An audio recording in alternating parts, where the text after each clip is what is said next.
Welcome to glam world talks. आज का episode बेहद ही ड्रामेटिक था। ये रियलिटी शो कम और एक फिल्मी ड्रामा ज़्यादा लग रहा था। टेलीविज़न का डेली सोप ज़्यादा लग रहा था, जिसमें हमने एक बेहतरीन एक्ट्रेस को डिस्कवर किया। और कोई अवार्ड बिग बॉस का मिले या ना मिले, लेकिन ईशा मालवीय को बेस्ट एक्ट्रेस का अवार्ड बिग बॉस को अभी के अभी घर में दे देना चाहिए। जैसा कि बीच में मुनावर ने कहा कि यार तू तो खिलाड़ी निकली। ईशा मालवीय से बड़ी खिलाड़ी लड़की बहुत कम लोगों ने अपने लाइफ में देखा होगा कि कैसे वो रेड हैंडेड झूठ पकड़े जाने के बाद भी इतना शार्पली ब्लंटली इमोशनलेस हो के झूठ पे झूठ झूठ पे झूठ बोले जा रही थी। वो देखने में हमारा सर चकरा गया कि भाई ये है क्या ये लड़की। जिस तरह से जब अभिषेक रोने लगा, वो अभिषेक के पास आके बोल रही थी मैं हूँ तेरे पास, मैं हूँ तेरे पास। करना क्या चाहती है ये लड़की, ये एकदम समझ के पड़े है हमारे कि ये लड़की एक्चुअल में अपने लाइफ में चाहती क्या है। इन सारे सिचुएशंस को बहुत अच्छे से नरेट करते हुए, एक्सप्लेन करते हुए तहलका भाई और अरुण भाई ने मजाक में बोला कि तेरी वाली मेरी, मेरी वाली तेरी, और कौन बनेगा ईशा का पति। इस टाइप का एक लग रहा था कि कोई हम सीरियल देख रहे हैं जो कि स्क्रिप्टेड ड्रामा है। हालांकि हम ये नहीं मानते कि ये स्क्रिप्टेड ड्रामा है। ये सारा का सारा सिचुएशन बिग बॉस को लेके आना पड़ा क्योंकि ईशा और अभिषेक दोनों के दोनों का जो fake love and hate relationship चल रहा था घर में, और ईशा जिस तरह से एंट्री के दिन से लेके अब तक पूरे की पूरी झूठी कहानियां हम लोगों को परोस रही थी घर के अंदर। तो इसको एक्सपोज करने के लिए बिग बॉस को ये करना पड़ा, और साथ ही बिग बॉस को टीआरपी भी मिला। कल के एपिसोड के बाद आज दिन भर लाइव लोगों ने, आज इंडिया इंग्लैंड का मैच था, लेकिन इंडिया इंग्लैंड के मैच में कभी भी एट ए मोमेंट 3 करोड़ से ज़्यादा लोग नहीं वॉच कर रहे थे, जबकि लगभग 5.5 करोड़ से ज़्यादा लोग एनी टाइम आज दिन भर लाइव देख रहे हैं जियो सिनेमा पर। तो बिग बॉस का प्लान तो सक्सेसफुल हो गया टीआरपी के हिसाब से। पर हम लोग क्या देख रहे हैं, क्या हमें यही देखना है रियलिटी शो में? अब थर्ड वीक में हम आ गए हैं और आज के दिन तक एक भी टास्क हमें देखने को नहीं मिला इस बार के बिग बॉस में। तो अभी तक भगवान जाने बिग बॉस करना क्या चाह रहे हैं इस बार। फिर से वापस आते हैं आज के टॉपिक पे। तो ईसा जिस तरह से डिनाई कर रही थी कि सामर्थ्य को मैं जानती ही नहीं, ये है ही नहीं, फिर अभिषेक के पास भी जाके बात कर रही है। और उसके बाद पूरे मामले में विकी, अंकिता और मुनावर का स्पेशली जिस तरह से उसको बार बार समझा के कन्विंस किया, इनके कन्विंस करने के बाद वो फाइनली जाके एक्सेप्ट की कि हाँ सामर्थ्य मेरा बॉयफ्रेंड है, और उसके पास फिर जा रही है उसको मनाने के लिए। तो भगवान बचाए ऐसी लड़कियों से कि आजकल के किसी भी लड़के को। एक्चुअली सबसे किसी भी रिलेशनशिप में सबसे बुरा होता है झूठ। अगर आप एक झूठ बोल देते हैं तो एक झूठ को छुपाने के लिए आपको 100 झूठ और बोलने पड़ते हैं, और उसके बाद कोई भी रिलेशनशिप खराब ही होता चला जाता है। बीच में सामर्थ्य ने कहा भी कि तेरी मम्मी भी ये बोलती है, ईशा के लिए उसने कहा कि तेरी मम्मी भी ये बोलती है कि तुझे झूठ बोलने की जो तुझे बीमारी है ये सबसे पहले छोड़ दे।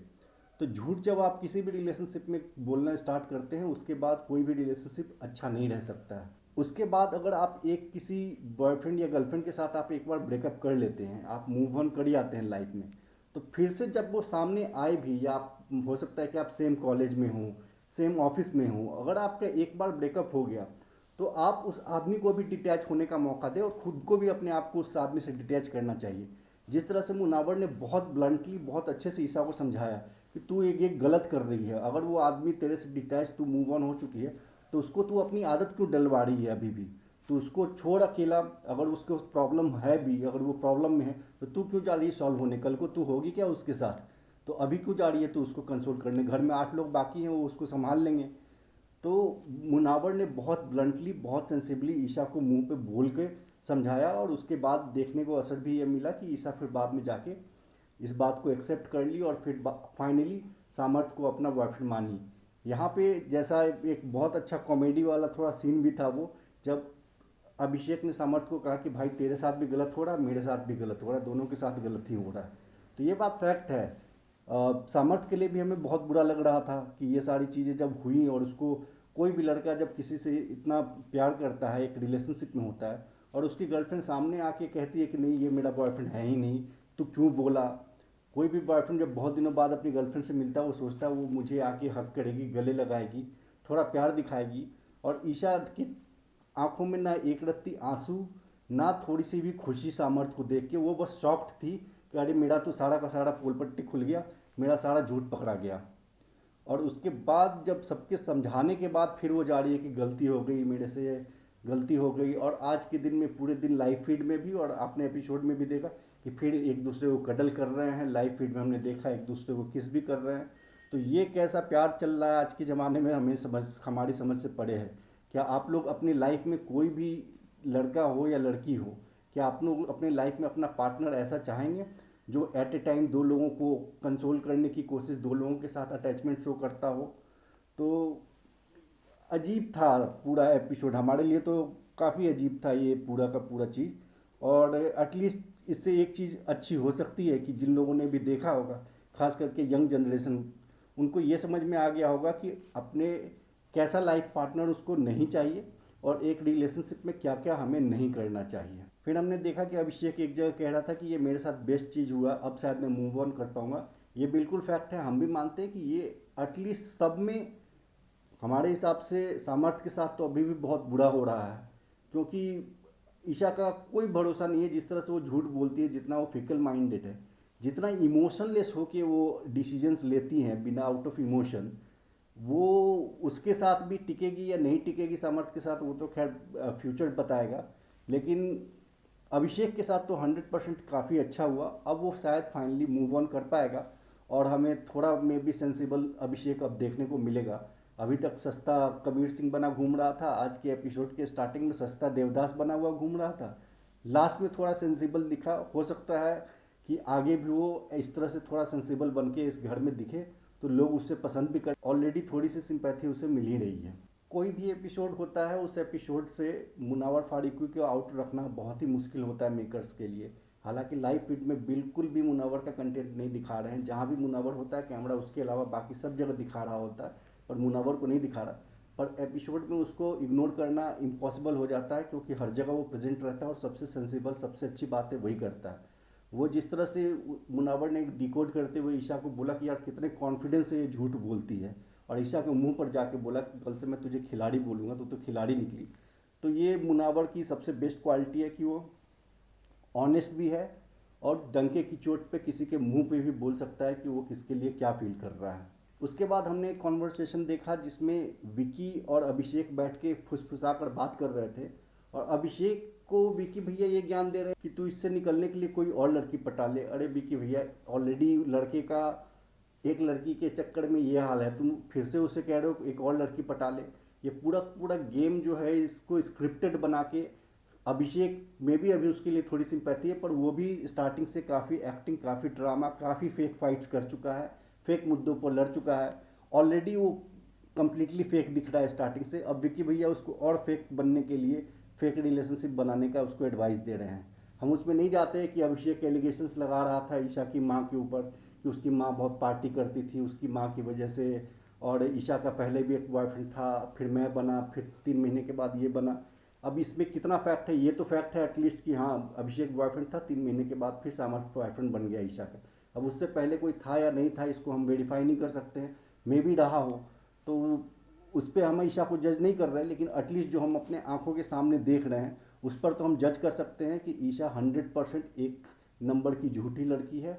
उसने फर्राटेदार पूरे कॉन्फिडेंस से झूठ बोला है, और उसके अलावा वो बहुत ही एक इमोशनलेस भी उसका नेचर निकल के आता है। जबकि वो रो भी रही थी सामर्थ्य के पास, तो उसके आंखों में एक रत्ती आंसू नहीं थी और उसका रोना भी फेक लग रहा था 100%।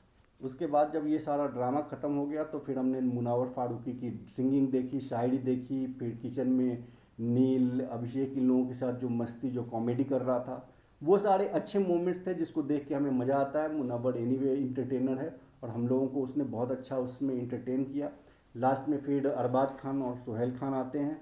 उन लोगों ने एक एक करके जिगना जी को, तहलका को, अनुराग को, अरुण भाई को, इन लोगों को बुलाया, उस पर इल्ज़ाम लगाया और उस पर जिस तरह से रोस्ट किया, इसको नचवा के अनुराग को। हर कोई आता है अनुराग को ट्रोल, तबले की तरह बजा के उसको ट्रोल करके चला जाता है।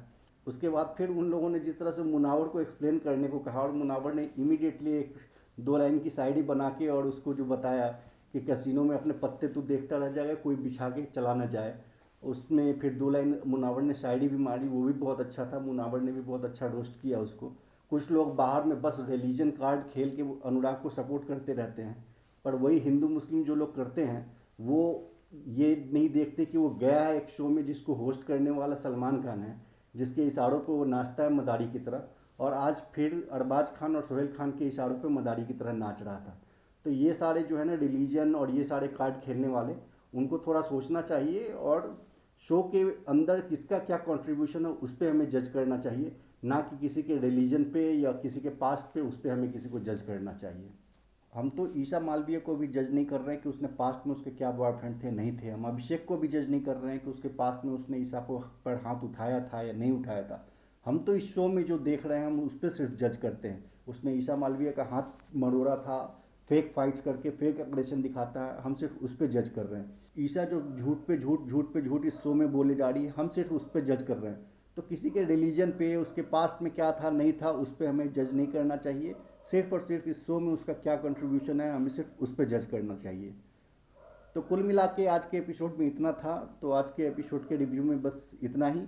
हम कल फिर मिलते हैं नेक्स्ट एपिसोड के रिव्यू में। Thank you.